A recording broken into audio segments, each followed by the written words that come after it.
Ladies and gentlemen, welcome to it. My name is Mr. Fingers. If it is your first time tuning in, hey, I'd like to say welcome and don't forget to subscribe.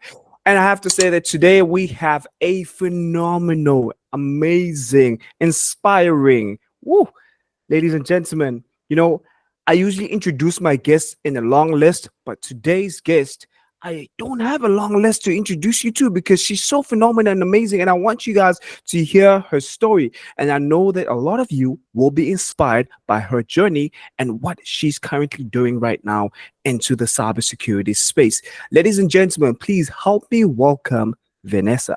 Hey, Vanessa, how are you? Good. How are you? I'm good. I'm good. I'm good. I'm good. So you're I've thinking, never like, heard hey, an I'm introduction like about to that. say a long Thank intro. you. Thank you so much. I've never heard such an incredible introduction. Thank you. Well, I usually do long introductions where I add more value to my guests, but I feel like, for this one, I want you to tell your story, because there's a saying which says you only tell your story to the people which deserve to hear your story. And from my side, I think a lot of people at home, even sitting, they want to know who exactly is Vanessa. All right. So I am a woman in tech. I am a cybersecurity professional. Um, I am from a small town, Okasi, Shovel. It's all the way in the Val. And I am 29 years old. Interesting. I don't want to give too much in case, yeah. Interesting. Yeah, obviously I understand. I'm just sitting Mm. here. I'm like, interesting. And you are 29 years old and you've made such a, I don't know how to put it, but you've made such a big, I wouldn't say big name for yourself, but you have climbed the ladder so amazingly and being in such a male dominated industry where are an amazing role model to obviously young people out there as well, not only male and female, but Yeah. we'll get to that, but I Yeah. want you to tell us a bit more obviously about your background in terms of um how did you find your way into cybersecurity, especially into incident response. Okay, so you won't believe me if I tell you my stories, but here we go, right? Okay, so here I am. I am 2 years away from graduating from my diploma. Now, this is after I've studied for about 3 years and I've now failed. I despised development software. Hey, so I ended up failing it, and here I am broke. My bursary won't pay anymore, and I now need to find a job. Okay, so here I am, 2 years away from finishing. I now need to repeat a module. I need funding. And miraculously, my friend calls up and she's like, they are looking for IT graduates of some sort to join a SOC. And I'm like, what's a SOC? I have no idea.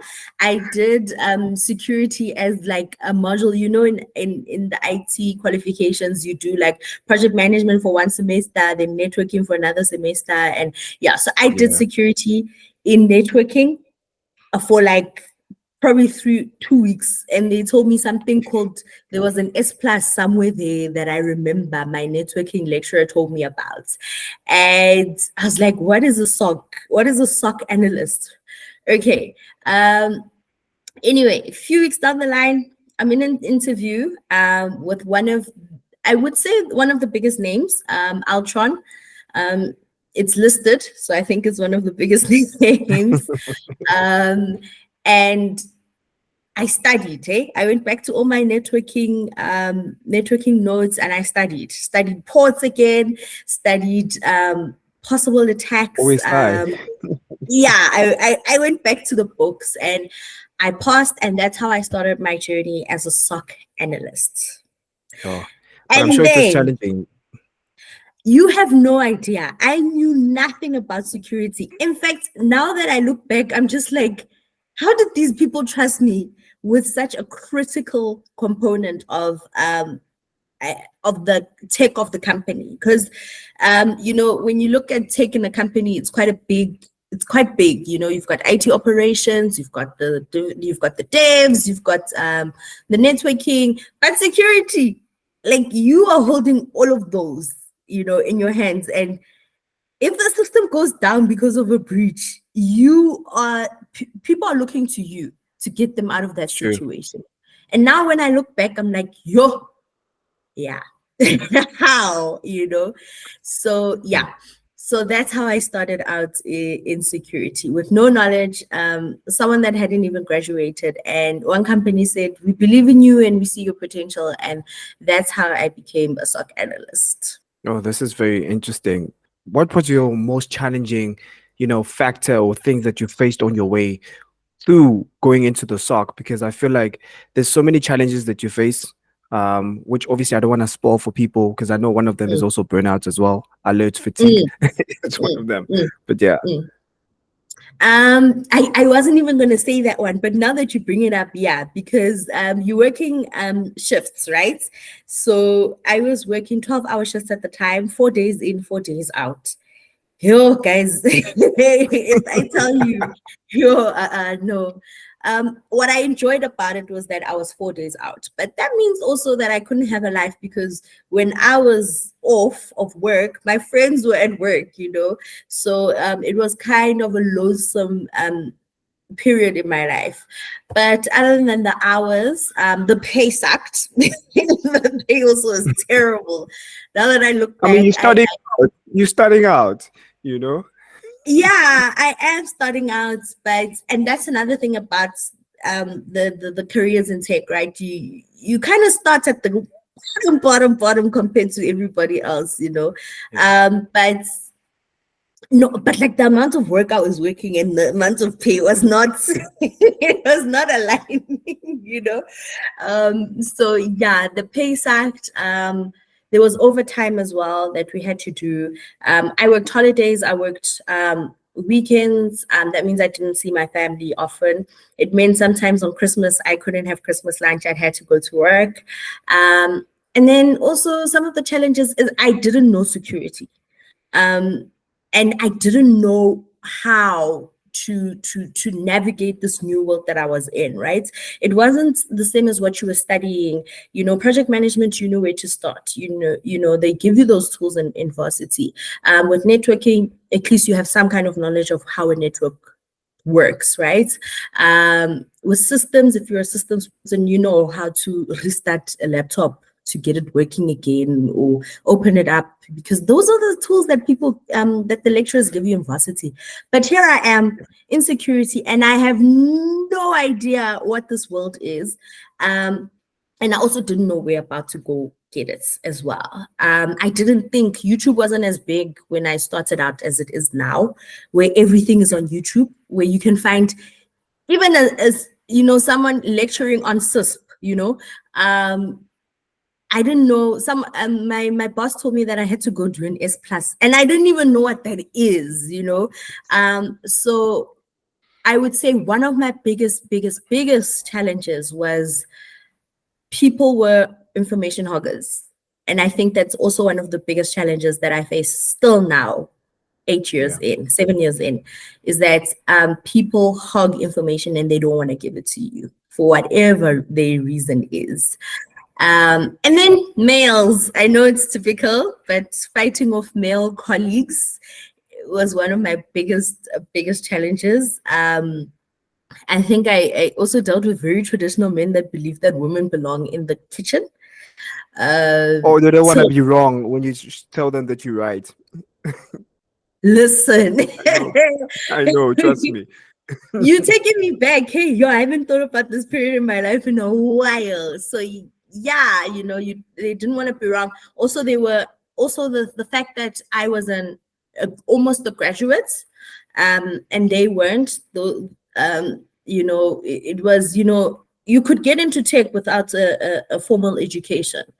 I think it's more prominent now. So you find counterparts fighting because one went to varsity and one didn't. And now one And thinks I've that been you're here better before than you. him. Yeah, those type of dynamics. So it was yeah, it was partly the work and definitely people.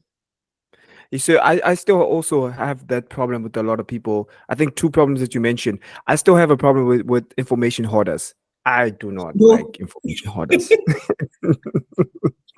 It's I like, have why a you serious keeping problem. information to yourself?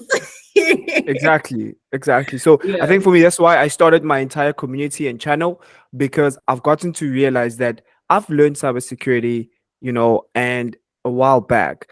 And I'm in the space and I've seen things. Why not share it with people, especially right now in the industry? We need a lot of people. And I feel like there are talented people who we can skill, give them Mm. the Yeah. upskill as well, train them and give them the necessary things and tools so they can come in. Just the problem with some of them have never heard about cybersecurity before.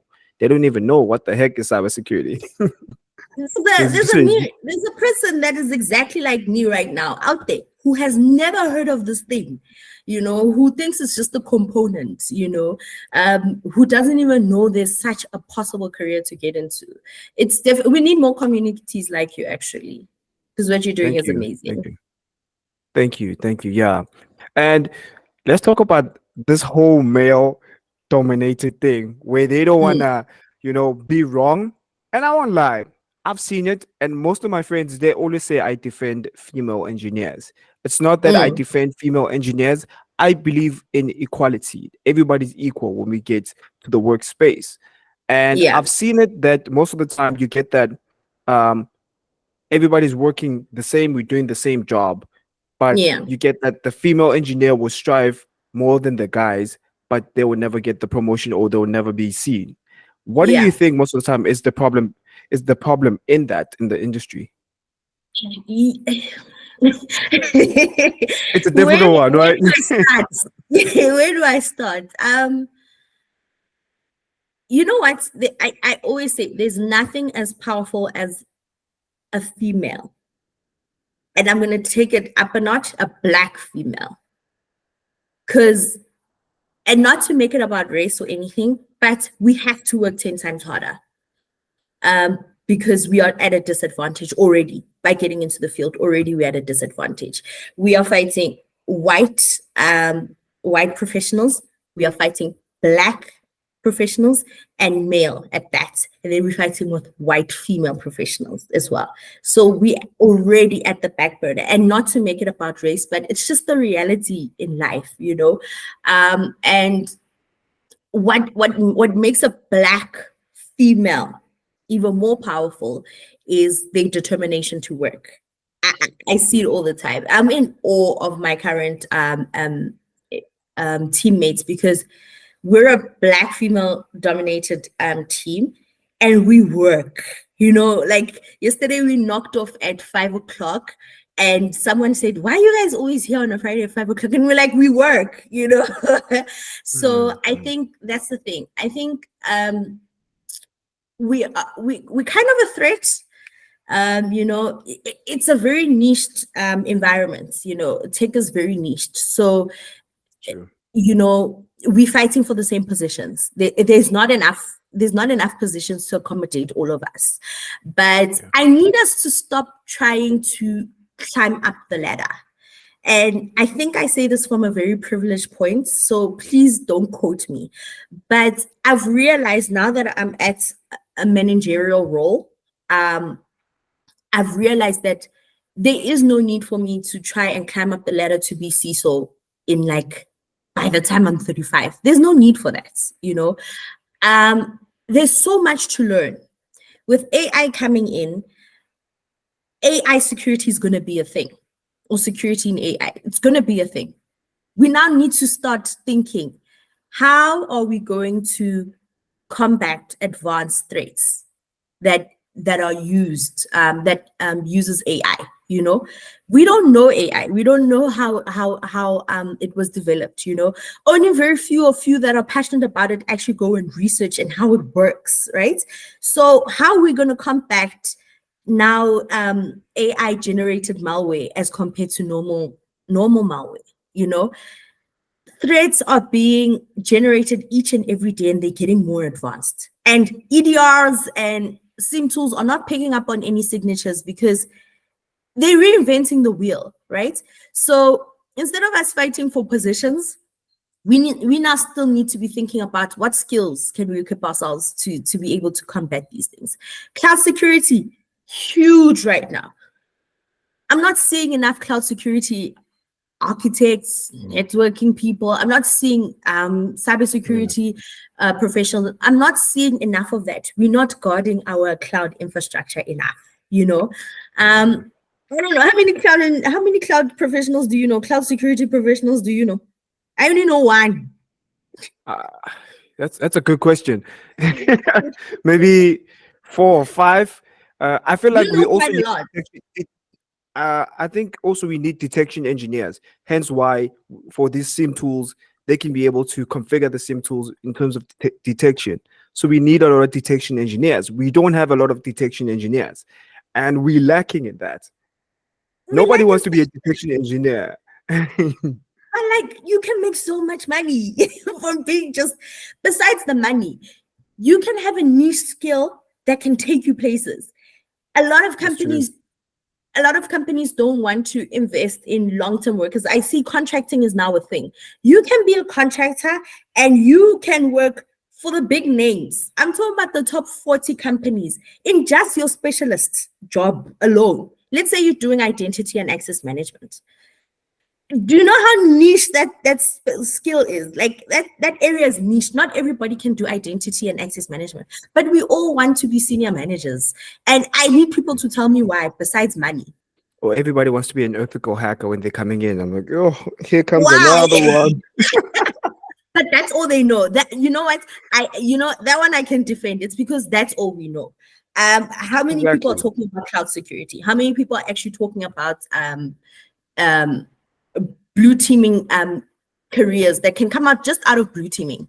You know, Yeah. everybody wants to go to offensive security because it pays a lot. Also, pay people. You know, if companies were willing to pay people, people would go into these careers. So Yeah. I've noticed that with offense that a lot of people don't know this, and I always tell people before they come to offense, I'm like, you have to realize that a job only comes once in a while in offense. You don't have to, for example, you don't do pen testing every day. You sit and doing pen testing. I'm like, yeah, after a pen test, you know that you're gonna do 30% of pen testing, 40% of presenting, 30% of writing. And if you lack speaking and you lack writing, you're not gonna succeed. A lot of pen testers they quit. They're like, I'm going back to the sock. I'm like, I won't do this What? anymore. You lie. Oh I, my I God. I know people who do that. Be like, no, you know what? I rather work as either in vulnerability as a vulnerability Hmm. in vulnerability management, but I'll also work in the blue team as well if they need me in incident response. Because most people don't like. I've seen it. Like the the most lacking skill. It's two things. Is most lacking soft skills is two. It's communication and also in writing most I'm sure you've seen it in your team. Like I'm sure you have to be like, guys, you have to communicate. Guys, look at the writing. Please make sure that you write properly. Don't just send things to clients without writing properly. Don't copy and paste. Well, I do the writing in the team, so that's my domain. So yes, that is very true. I can't believe that people would rather be a SOC analyst. That's very interesting. I mean, especially when they're starting out, that it's a good place to start out as well. I think it's a great place to start out. What do you think Yeah. about that? It's no. I need it is a great place to start out, but I need us to frame the way socks work. Um, Yeah. um, you can't throw an IT graduate into a SOC and expect them to run. We need a certain way where we're going to teach graduates about security to begin with. It's easy for other graduates to flourish in the networkings, in the BAs, in the system support, in all of that, because they already have knowledge of it. Security is a totally different domain. Lecturers don't even lecture on security. I'm going to tell you now. In my qualification, definitely. And I think TUT is actually one of the very few universities that actually have ethical hacking as a module, and that's only in postgraduates. And they only started reframing their qualifications now. So I'm all for starting out as a SOC analyst, but if I think back, a lot of graduates now want to move in more easier things such as governance. People that started out as SOC GRC. analysts want to go into GRC because the SOC is tough. If we're being It is- honest, the SOC is tough. Let's talk about that. The challenges in SOC. Besides working the 12-hour shift, let's mention the challenges. I mean, that you have also faced in the SOC. I'll mention mine. You mentioned Yeah, yours. What's it was the name? cutthroat. Toughest things that you came across working in the SOC besides seeing your family? That was, I feel like that's tough. It was cutthroat. It was a cutthroat job. And when I say that, it's because like I'm expected to know these things. I'm expected. Okay, so when I was in the SOC, I was in the SOC for about 4 years Sure. before I moved into yeah. You feel sorry for me. Why do you feel sorry for me? That's a long time for working in the SOC. I got alert fatigue within the space of 2 years, and I was like, I'm not going back. I am Okay, never. so let me tell you why we didn't get alert fatigue. Because our SIM wasn't configured properly to begin with. So we weren't getting as much alerts. Or we were getting alerts, I wasn't understanding them. That's another thing. Reading Okay. everything as false positive. Yeah. So as a SOC analyst, I was also a NOC analyst. So I was looking after the networking part of the company. So I was making sure that our networking devices were up and Let's running. just go back a bit before we continue with the NOC. For people who don't know what the NOC is, it's a network operations center. For people who don't Yes. know it, yes, you Yes. can continue. Okay. So what happens normally, I think what is supposed to happen in the NOC is that you're supposed to correlate what is happening in the SOC and the NOC and try and correlate any of those alerts and check if a breach is happening.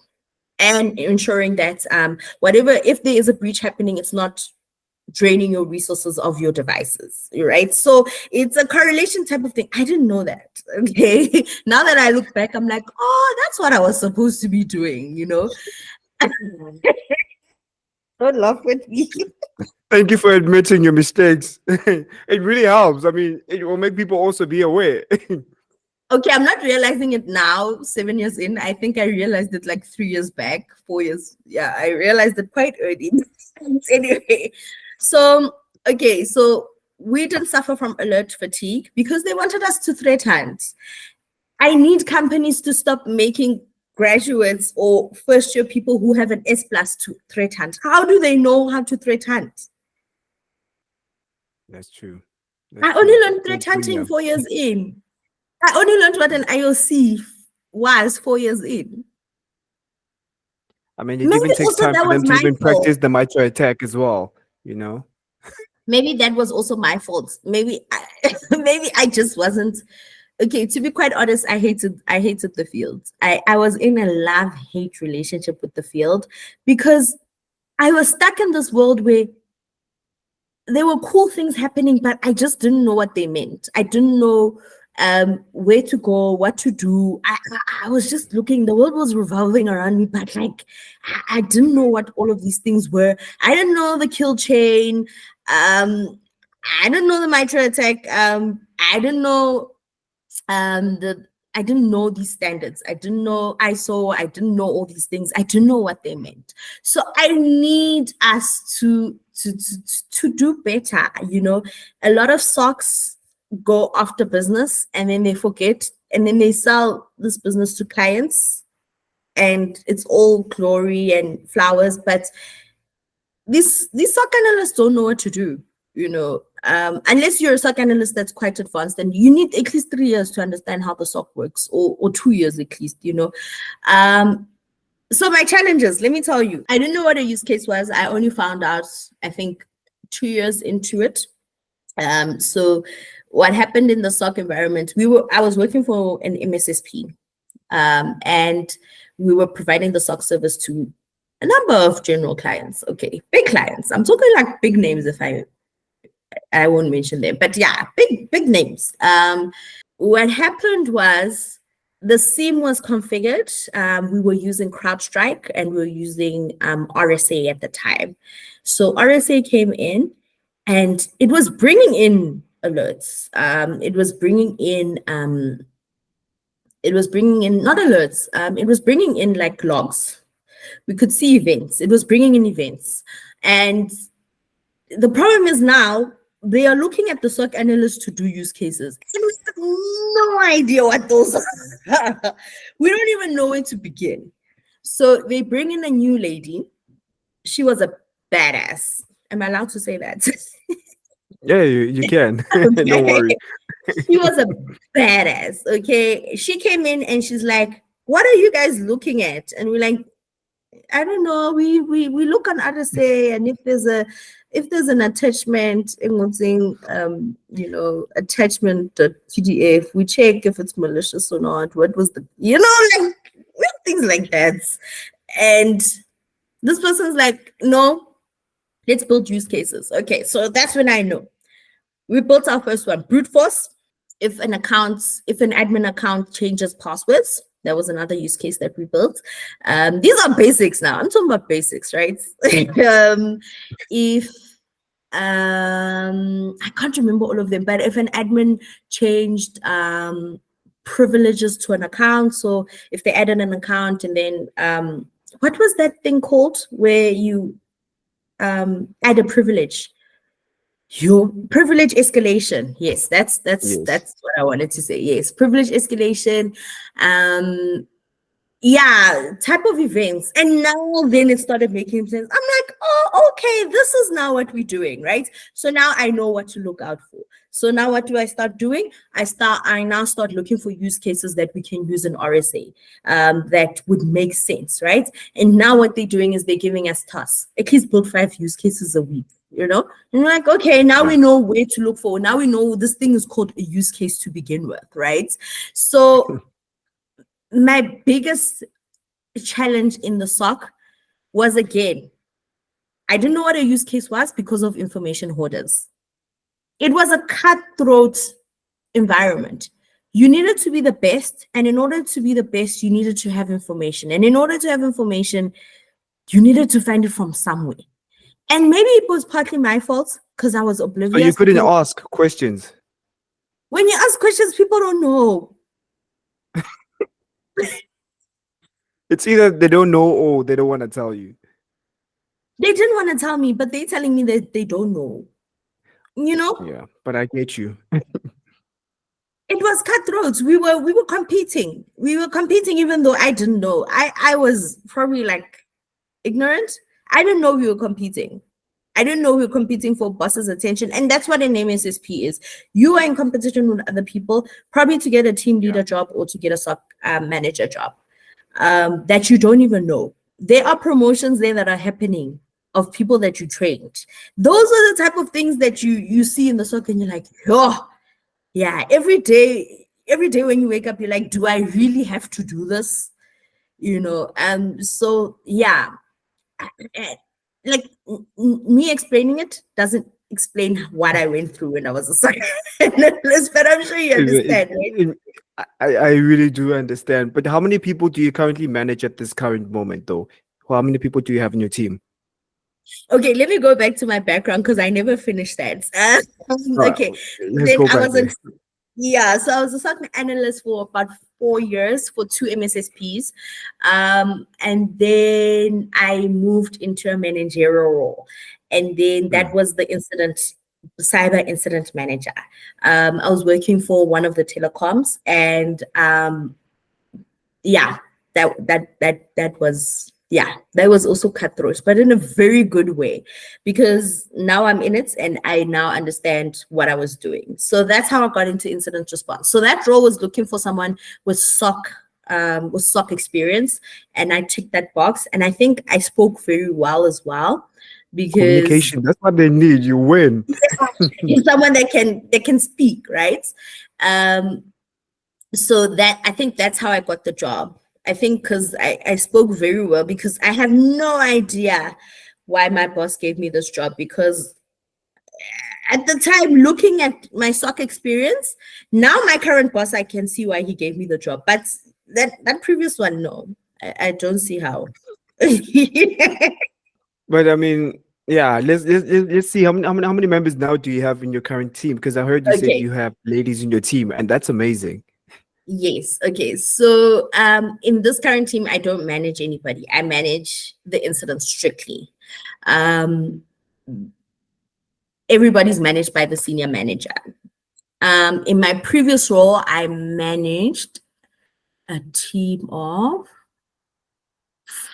four, 4 or 5. Yeah, Mhm. 4 or 5. Yeah, 4 or 5 people. So I had 2 incident response, 2 juniors and 2 seniors. So interesting. So for people who don't know what an incident response is, do you mind Mm. explaining what's the difference between incident response and also SOC analyst? What's the difference between the two? Okay, so the SOC analysts usually detect and monitor the system. So they build use cases to be able to detect certain behaviors that is happening within your environment. So, like I said, brute force, privilege escalation, phishing. I'm trying to think of now what we do now, which has a lot. Activity from a blacklisted IP, those type of use cases. So the SOC analysts would then detect and monitor the environment, and then they would send it to someone for the company that they work for. So that someone would be us. So that's the incident response team. So what we do is we take those incidents. They need to meet a certain criteria though to be an incident. They needs to be. It can't just be an event. It can't be that you just saw something and you now think that there's something happening, right? So let's say brute force, for example. It could have been a user that was trying to log in On a Monday. on a Monday. It's a They Monday fever. babalas. You know, they babalas. So there needs to be some kind of monitoring and kind of sussing out what was the activities before that happened, and what are the activities happening afterwards.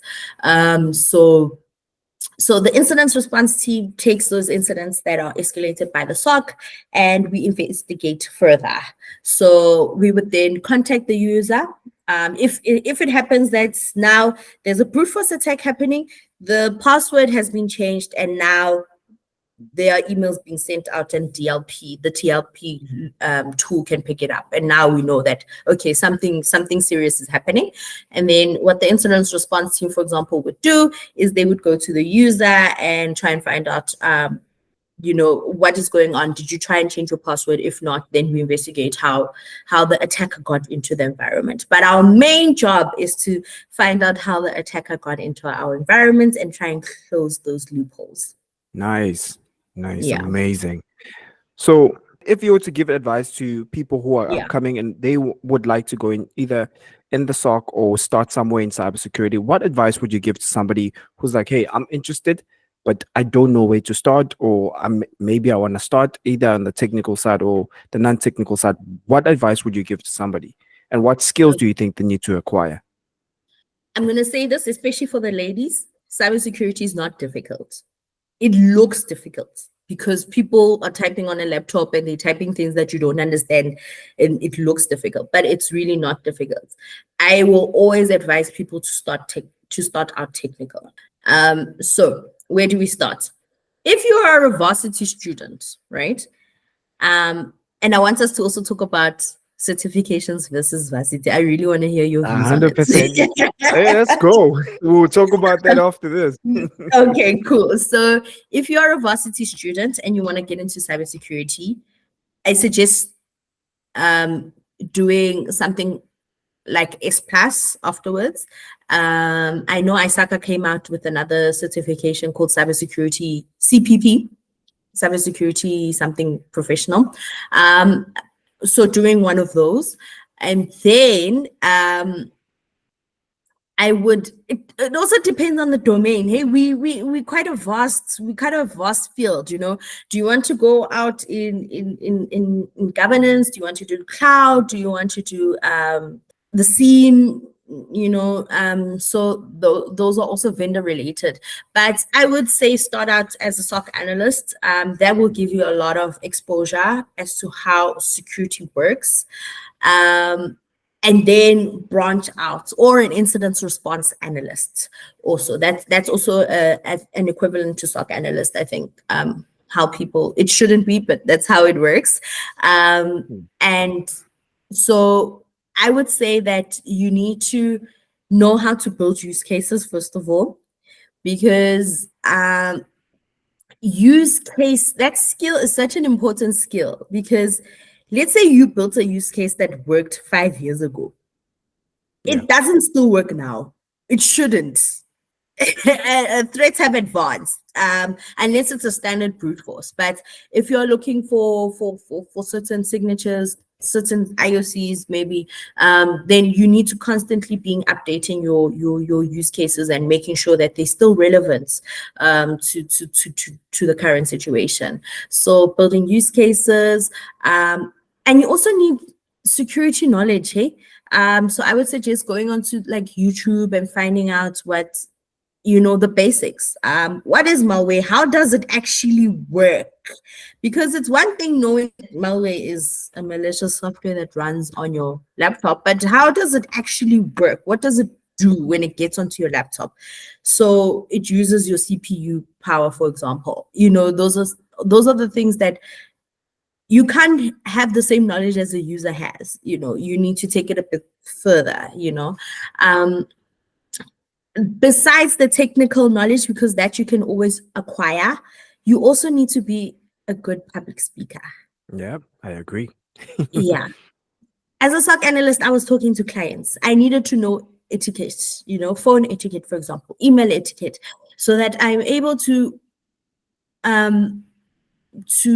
construct a business orientated email. I don't know what the right word is, but an email that makes sense to the client, right? You also need to have enough knowledge to be able to give a high level view of what is going on and not copy. So what we used to do as SOC analysts, we used to copy and paste. the actual event 80% of details people in the SOC do that. They do copy and paste. 80% of the of people event do that. details, and then you expect a client to understand that most of the clients are also not cybersecurity professionals, so it's a very difficult one. So you need to be able to give a high level view of what's going on. At my level, now you need to be able to talk to executives, because at my level, your boss will talk to the executive. If an executive sends an email and he says, I got a phishing email, you need to be able to talk back to that executive in a manner that he will be able to understand, right? And most executives are not tech savvy. So you need to, you need to speak well. You need to know how to speak. You need to, communication skills is very, very, very important in this role. Yeah. What else did I miss? Skills. Yeah. Skills do you think I should gain? Skills. Hey, that one is tough, hey? Because everybody wants to learn the ethical hacking skill. So that's the case. It's good. I think it's good because then you understand how a hacker thinks, and everybody needs to understand how a threat actor thinks. But I need us to also move away from very traditional methods of threat actors and how they come into the environment. Some of them can walk in physically. I actually have a podcast that I used to do when I was a SOC analyst, and one of the episodes, I think it's still there. I think if people want to ever listen to it, it's called Cybersecurity Session. And one of the topics that I talk about is personal information and how easy it is to get info about anybody nowadays. I'll be looking through Instagram and I know exactly where some people live, and that is scary. Yep. If I can detect where you stay, imagine someone that wants to actually know where you stay. It's very easy to find out. But back to the skills. Back to the skills is, I would say, I don't want to say ethical hacking, but some kind of knowledge of how a threat actor works. So I know, like, a lot of hackathons give those skills, a lot of hack the box type resources that people can use. You don't have to do ethical hacking, yeah, EC Council, or what's that other vendor that gives ethical hacking? Are you talking about try hack me? Yeah, but that's like Hack the Box and Try Hack Me and all those resources that are there to help you. But you don't have to actually get the certification in order to understand it as well. I also need people to stop moving. I need people to like think beyond the certifications, right? I know Yeah. there was a period where a lot of cybersecurity professionals were going through, I need to get the certificate, I need to get the certificate, I need to get this. Yeah, I need us to stop moving away from just getting the certifications. You must actually know how to do the work, you know? And yeah, so it's quite a broad one. I would definitely say that it's quite a broad one. It would depend on who the person is that is asking me and where they started and where they're trying to go. Then I'd be able to advise. Because I'm That's just actually giving a good answer. yeah, yeah, That's a good answer because you can't just generalize it and just say yeah, whatever because you don't know the person's background in terms of mm, whether they're technical or non-technical because you don't want to put mm, them in this situation where they're like, I don't think I can do this as yeah, well. yeah, You see. Now let's talk yeah. about our favorite topic, which is certifications now. Hi, guys. Do you think it's important for people to get certifications before they come into the industry? Uh, and what is your You know reason for that? what?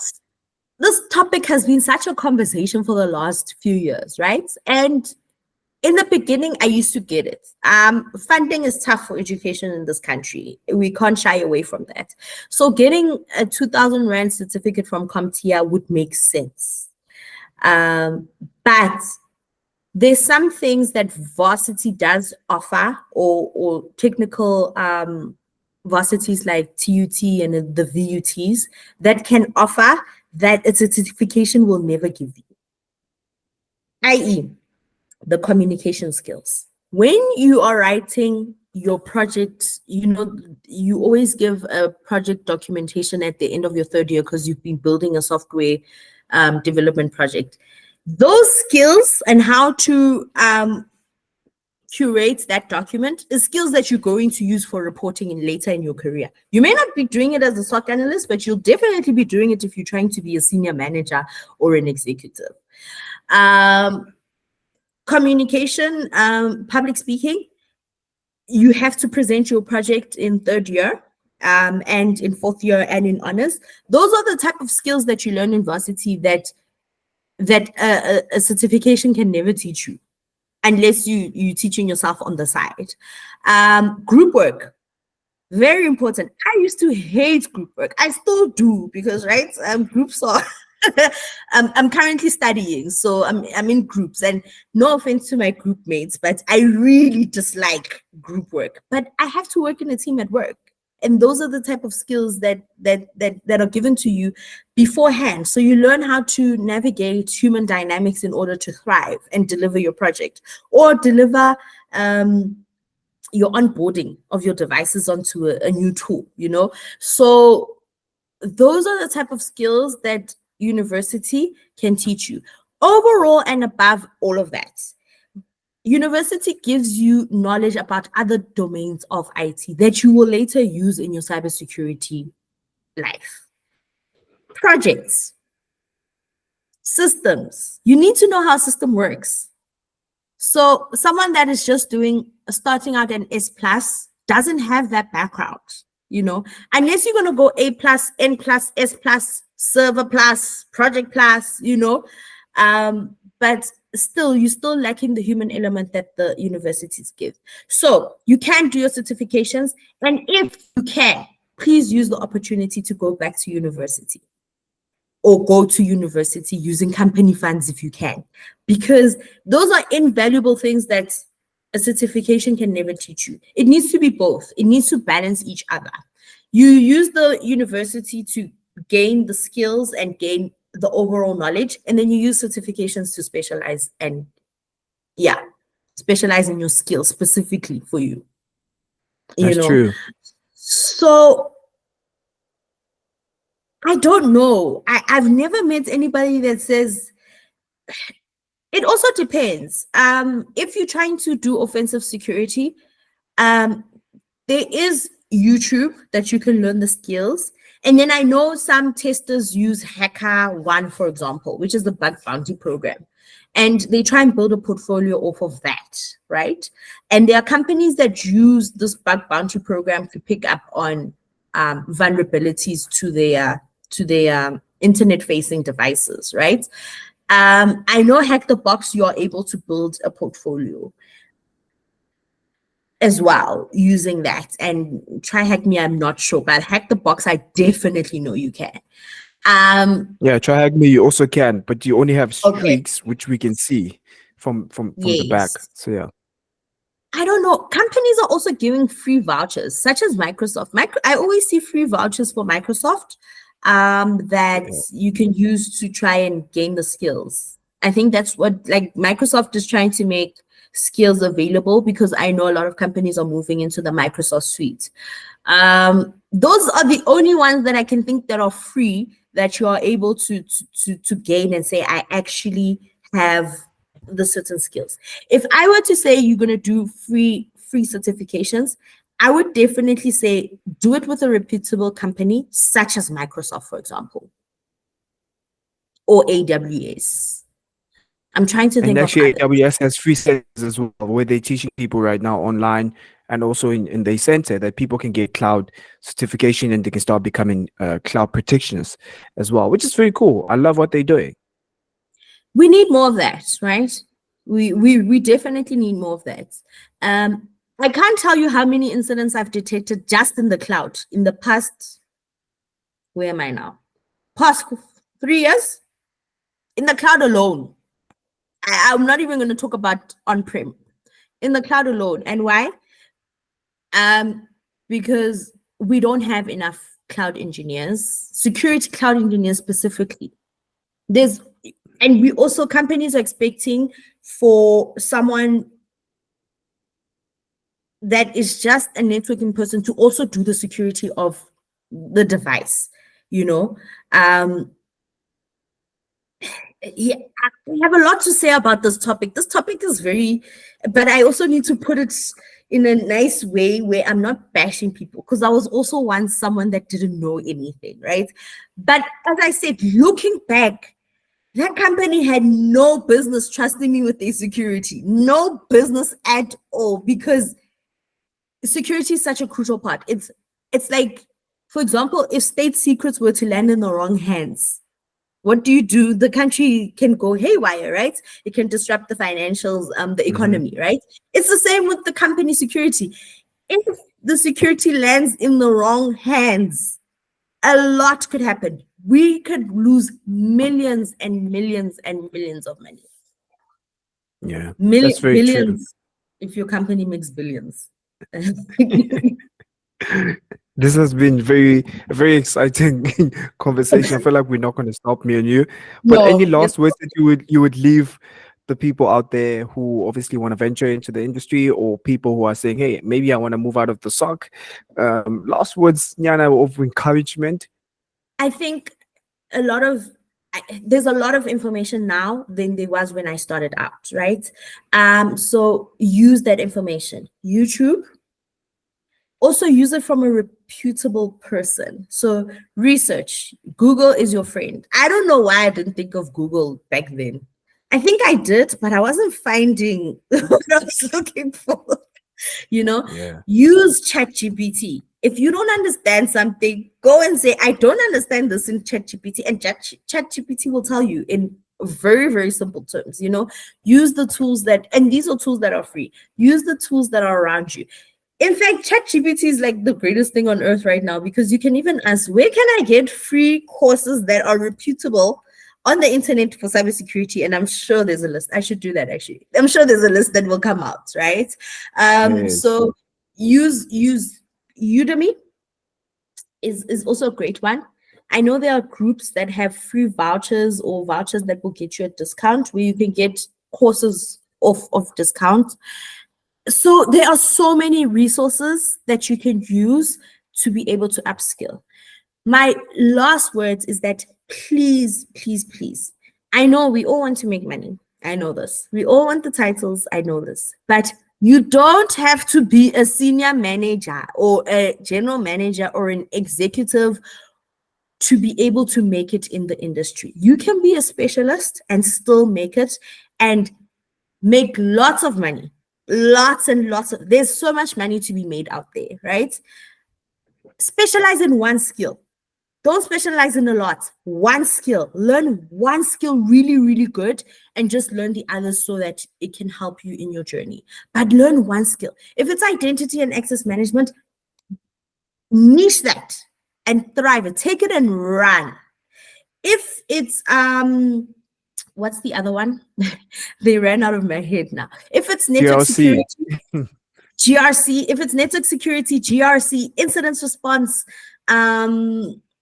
I'm trying to think of the ones that work. IT audit, all that. IT audit, cloud security.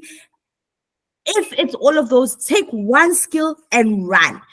Because why? You're making yourself valuable to the company. And now, if you are not there, that means that one part can't function. And that's how valuable you're going to be. Okay?